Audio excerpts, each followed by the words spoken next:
Kemi Badenoch is stuck in that slightly anxious moment that people aren't quite clear that she's going to get the plane off the ground. And if she has a bad set of local elections, that is only going to increase that idea that she hasn't got that vital thing, which is momentum. And today we'll be discussing a new poll that potentially shows some very good news indeed for Nigel Farage in this May elections. Cleo, I think the next 2 weeks are going to be pretty fascinating politically for the UK. And I say that for three reasons, and I mentioned this yesterday. So if we go sort of in reverse order, we have the launch of Nigel Farage's local election campaign on the 28th of March. 2 days before that, we have what's called the Spring Statement, and that is the big economic analysis of where the UK is by the Office for Budget Responsibility. Now, that's the main economic watchdog for the United Kingdom, and they mark Rachel Reeves's economic homework. And if she fails and what are called the fiscal rules are broken, that means that we are borrowing too much because we are spending too much money on particularly public services.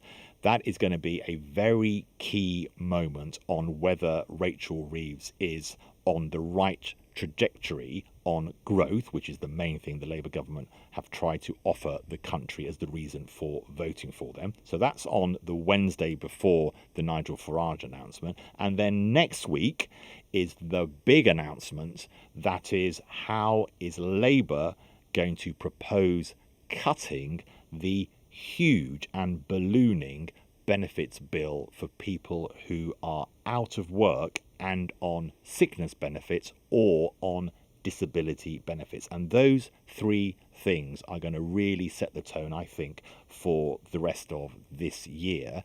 If we take those in, as I say, reverse order and start off with the local elections, which are on May the 1st, and this big moment when Nigel Farage is going to be arriving in Birmingham, big razzmatazz event.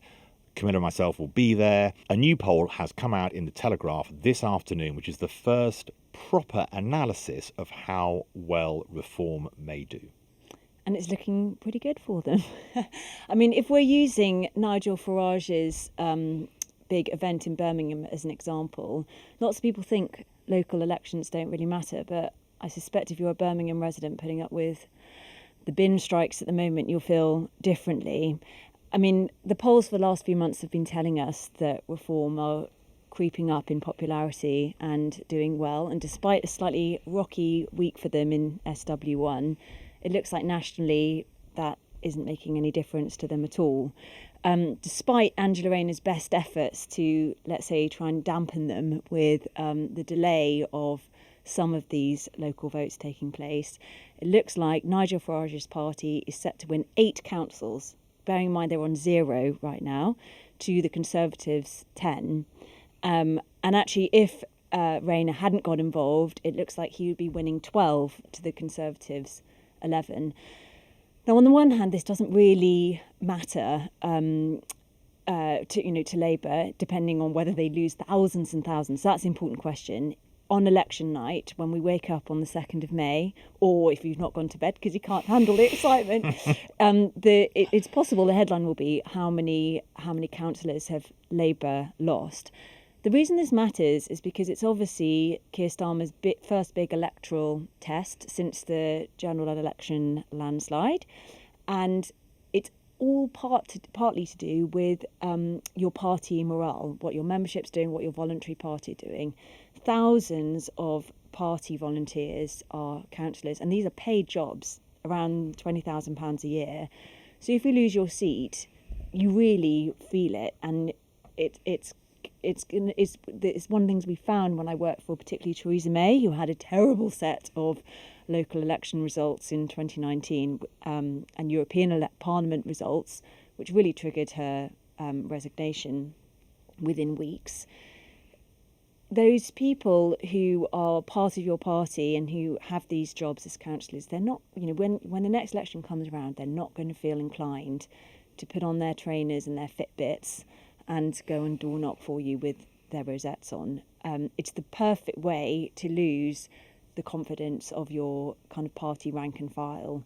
And so you can see how by moving some of them around. If you're Angela Rayner, who really as Deputy Prime Minister has got the heart and soul of the Labour Party tattooed on her arm, whereas Keir Starmer in the last couple of weeks has arguably been acting like a Conservative Prime Minister. She's essentially responsible for trying to keep the confidence of the party together. And we can talk about the welfare reform vote in a minute, but you can see how the locals, on the one hand, they don't change the number of MPs you've got in Parliament. They don't necessarily change how much confidence you've got from voters, because people can often think of local versus national very separately. But it does mean a lot for the machinations of political parties inwardly.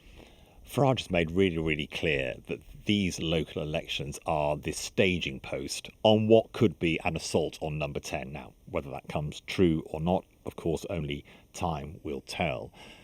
I think, as you suggest, Reform will be delighted with this poll, which suggests that, yes, they may not overhaul the Tories in numbers of councils held. And if Angela Rayner hadn't stopped elections in some councils across the country because of these plans for local government reorganisation, actually it looks like Nigel Farage would have actually beaten the Conservatives, because a lot of the areas that were stopped, particularly up the east coast of England, are known to be Reform strongholds. So even with, as you say, Angela Rayner's best efforts, I think Reform are going to have a good night.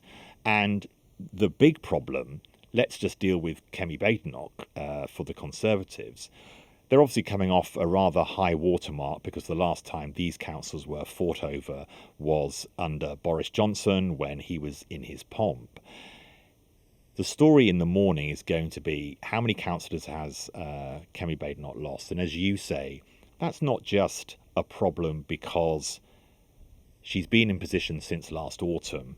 Has she really reached takeoff velocity? It's almost like Kemi Badenoch is sort of flying a plane. She's got it onto the runway. It's whizzing along the runway. And there's always that moment, isn't there, Cleo, when you're just about to take off, when the plane isn't quite taking off. And you have that, for me at least, I don't know if it's true for everyone, you have that slight anxiety moment where you think, is this plane ever going to take off? It's getting faster and faster, but it's not taking off. And you know the runway end is approaching rather rapidly. And I feel that at the moment, Kemi Badenoch is stuck in that slightly anxious moment that people aren't quite clear that she's going to get the plane off the ground. And if she has a bad set of local elections, that is only going to increase that idea that she hasn't got that vital thing, which is momentum.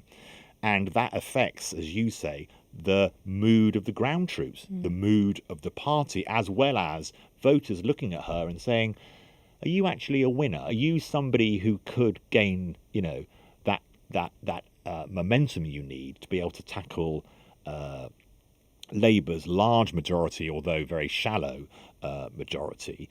And if at the same time Farage is saying, I've won 8 councils from nowhere, he's put that stake in the ground saying, this is my big test. I was speaking to very, very senior officials in UKIP this week after, as you say, the Rupert Lowe rows. And they were saying, look, hang on a minute, just look how far we've got with the building of our branches. They're going to be battling in a couple of the mayoral elections that are going to be also on May the 1st. Andrea Jenkins in Lincoln, and also Luke Campbell, the former Olympic boxer in Hull. He can come out and say, look how well we've done. Yeah, so you're absolutely right. I think it's a first stepping stone, because if you look at Wales, for example, there's a few council elections this year, but next year it's the Senedd elections. It's not beyond the realms of possibility that Reform is running Wales next year, which is a huge blow for the Labour Party, who've held it since it was created.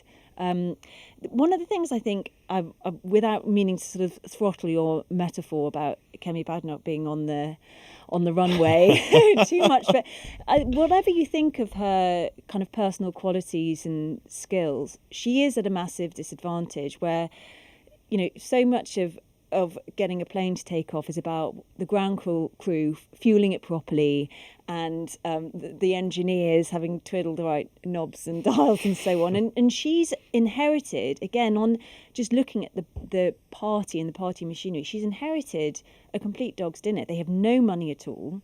having had a very well-funded CCHQ under Ben Elliott as chairman, when certainly I was working with them, they don't have enough money to go around. Lots of SPADs who've been long timers in government have decided not to carry on working with the Conservatives. They've gone off to do other things. The whole place has been stripped out, actually. They're talking about having to get rid of the building in SW1 that they work from because they can't afford the lease anymore.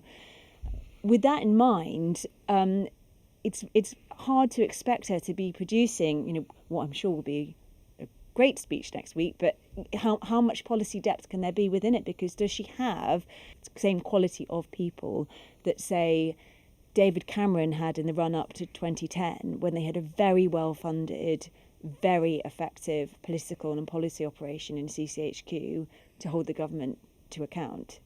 It's a big problem for her.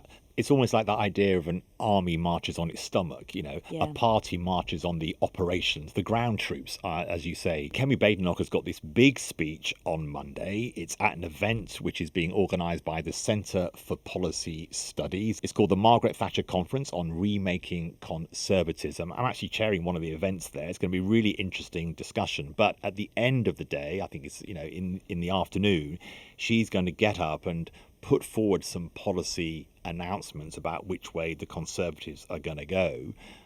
But the big question is, however much she speaks, particularly in this era of intense focus on foreign affairs, intense focus on the UK economy, I feel she's being the air is being sucked out of what the Conservatives can do and how much impact she can have on any issue.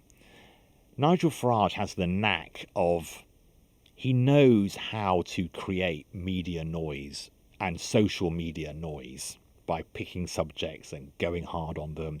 And okay, they've been in the headlines for the wrong reasons over the past 10 days or so, the battle between Nigel Farage and Rupert Lowe. But do you imagine that Reform voters are really going to notice that? And even if they do notice it, at least they're in the headlines for something. Yeah, I mean, I think you're either voting Reform anyway, in which case them having a bit of a barney with each other doesn't really matter, or you're not voting Reform. And in my experience, people don't really care about shenanigans going on in Westminster if they're getting on with it. It's when it impacts on their lived experience as voters that people tend to really mind. So normally the governing party, and we should talk about the welfare bill and whether there'll be resignations and abstentions on that. I think Nigel Farage does have a knack of being able to put his megaphone up somewhere new and fresh, and I think that's where Kemi Badenoch struggled at the moment. The last speech she gave was on foreign affairs and the Chagos Islands, and then Keir Starmer had, by any objective measure, a pretty good week because he went off to Washington and he was with European leaders, and she's immediately gazumped on that.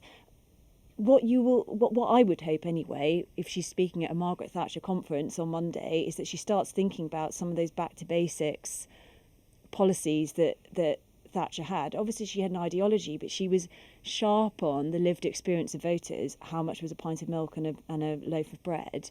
And I think that's where the Conservatives need to get back to. They keep talking about the ECHR and the Chagos Islands, and these things matter, but they are kind of amorphous clouds to most people who are just immersed in the day-to-day of trying to keep the show on the road for their families. I think that's what she should do, and that is where Reform is eating her lunch at the moment, because Nigel Farage is diligently and quite quietly, and as far as the national media is concerned, all over the UK at the moment. He's in loads of local papers. He's doing all these little op-eds and interviews and garnering all this local support. And she's not. And I think it's a perfect opportunity now to focus on the May elections and start thinking, what would Margaret do? Yeah, absolutely. So Reform, it looks like from our poll that most of the Reform victories will be against Tories, places like Derbyshire, Kent, County Durham. But there is also a problem for Labour in our poll. It suggests that Doncaster, for example, where the Net Zero Secretary, Ed Miliband, one of our favourites, of course, is the MP. It looks like they could take that council from Labour. And if Angela Rayner hadn't stopped the election in Thurrock, east of London, Reform could also have won there. Now, Labour are definitely struggling. If you look at the economic numbers that we've had today, our gross domestic product, which is the size of our economy, fell by 0.1% in January. So just think, Cleo, Labour came in. If they've got one message, as Rachel Reeves never tires of telling us, it's growth. 0.1% minus is contraction. It's the opposite of growth. And the public know that. And as you say, they are feeling the pain in their wallets with tax rises coming. Businesses are feeling it with all the tax rises that Rachel Reeves announced in the budget. And they've also there is a danger of really significant internal warfare. We've got the welfare bill coming up next week. It is clear, and lots of people agree, we cannot continue on this ever-increasing benefits bill. But for Labour, it's not natural territory. They never came into the world to cut people's benefits. They are the pro-welfare party. And this comes after the very sharp cut in international development aid to pay for defence. Again, uncomfortable for the Labour left. Rachel Reeves, what was one of her first announcements as the new Chancellor with this new Labour government? Oh, I know, let's cut winter fuel allowances for pensioners.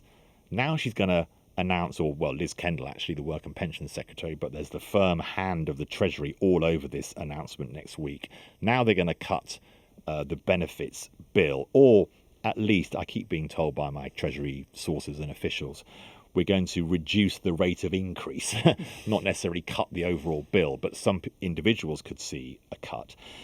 And we've just come off this remarkable cabinet meeting that Keir Starmer held earlier this week, where he had to allow every single member of the cabinet to complain. He did a briefing on why it was the moral duty of Labour to cut this benefits bill.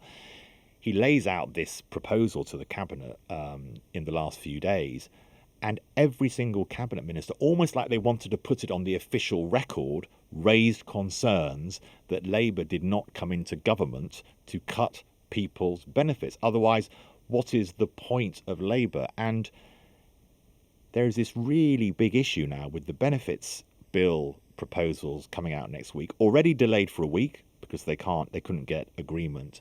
And then the Office for Budget Responsibility saying, whatever you do with the benefits bill to try and balance the books, you're going to miss your fiscal and economic targets because the economy is contracting. So they need to understand, this is always my advice to the Labour Party as someone, who is an economic free marketeer, is you've got to pull back the state, let the market flourish. And as we were discussing yesterday with Camilla after Keir Starmer's speech on let's get rid of the flabby state, they don't understand that in their bones. And that's the big problem. And the public, I think, is starting to see through that. I agree. But I also think this speaks to some parliamentary handling potential problems. In my experience, MPs are like dogs and they respond to strength.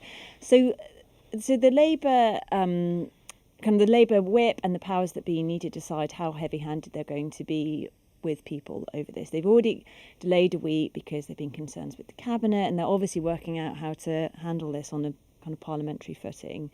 And they're already having MPs quite freely voice their concerns to journalists as well. So you can see how this stuff can snowball. But ultimately, it's one of the curses of having such a big majority is that MPs feel they can hide behind each other. And if they abstain or if they vote against or if they in fact resign, they're sort of protected by being in this big sort of flock of sheep, which is a problem because, this is my experience in the Johnson administration. People start getting a bit of an independent feeling. They become kind of folk heroes within their own movement, within the Labour movement, and they become regular thorns in the leadership side. And eventually you can't really buy them off with promises of knighthoods or junctions on A roads or whatever it might be. it's a tricky one because it's almost a conscience issue, I think, for Labour MPs. And I think it comes hard on a month of feeling like they're actually part of quite a right-wing party with lots of Starmer's moves recently. And I also don't know, with the mailbags they're receiving and the conversations they're having on doorsteps, how long they can blame the kind of evil Tories for the last 15 years. And quite soon they're going to have been in power for a year. And they're going to have to say, oh, okay, well, if the economy continues to contract like this, and there are problems with the American economy, we've seen all this trouble with the stock market this week and Trump's tariffs, like this is potentially going to get worse. It's potentially heading for a recession. Okay, you can blame sort of international forces, which I know Rachel Reeves has already done this week. You can blame what came before you. But we found this ourselves when we were preparing for tricky economic questions. We ran out of road blaming the previous Labour government, and they will have to change tack quite quickly. And that's all that these MPs will really mind about is, are they protected enough to vote with the government on cutting, like, call a spade, cutting benefits for disabled people is what it is, which even the Conservatives were against doing. So it really kind of rubs up in the wrong way after, exactly as you say, months of winter fuel payment cuts and international aid cuts, lots of things that morally rub them the wrong way. Can they still feel comfortably like they can win their seats after this, which is at the end of the day what they all mind about? Does it actually do them better to start becoming a rebel and to basically become an independent? And they will already be looking 4 years ahead and thinking, am I actually better off sort of moving away from the flow of where the party wants me to be, and I become a kind of Kate Hoey, Frank Field, Lee Anderson character? Yes, you become that independent character. And I think there could be some probably relatively low-level resignations from the government. I think there will be a lot of abstentions. I think a number of Labour MPs will vote against. Of course, we don't know the colour quite of what Labour's going to be announcing next week, so we'll have to see that. And of course, we'll be covering that on the Daily Tea. But for Labour, as you say, this conscience issue, they want to be able to say on the doorstep, I did the right thing. Not whether I did the thing for my career or for the government or because Donald Trump is now in the White House. They see themselves as quite sort of moral beings, a lot of Labour MPs. That's why they're Labour MPs or members of the Labour Party. And I think that will be an increasing problem for, I think, the real drivers into this new rightward tone for Labour, which I think Keir Starmer has deliberately used the cover of Donald Trump to achieve, is Starmer himself, although I think he's quite biddable, frankly, around his principles. But the actual hard-nosed are Rachel Reeves herself. She has got to get growth and she's got to get the sides of the state down. Otherwise, she's failed. And Pat McFadden, the sort of cabinet enforcer and also old hand at politics, big figure in the new Labour government from 1997. And Wes Streeting, the Health Secretary, who has just announced the closure of literally the world's biggest quango, NHS England. And that tension, I think, is going to grow and grow and grow. But it's going to be a fascinating next 2 weeks. Starts on Monday with this big event at the CPS, Kemi Badenoch. Looks like there could be some more announcements from Reform on that Monday as well. We're starting to hear already. And then very quickly into the benefits bill argument. Are there going to be resignations? What are going to be the effects, particularly on disabled people who are going to be probably protesting? That's going to be very, very difficult for Labour. And then the following week, we have the spring statement and the launch of Nigel Farage's local election campaign. So stick with us. It's going to be an amazing 14 days. Cleo, thank you so much for being with the Daily Tea again. I hope you've enjoyed it. I've loved it, and it's much cooler in the room today. I'm quite balmy and comfortable. And I see that today you've come in with a t-shirt, whereas last time you had a woolly jumper. Live so you've it, learned, learn it. Yep, you've learned that it never goes below 28 degrees here in the Daily Tea studio. But thank you for being with us, and we'll be back, Camilla and myself, Monday, 5 o'clock.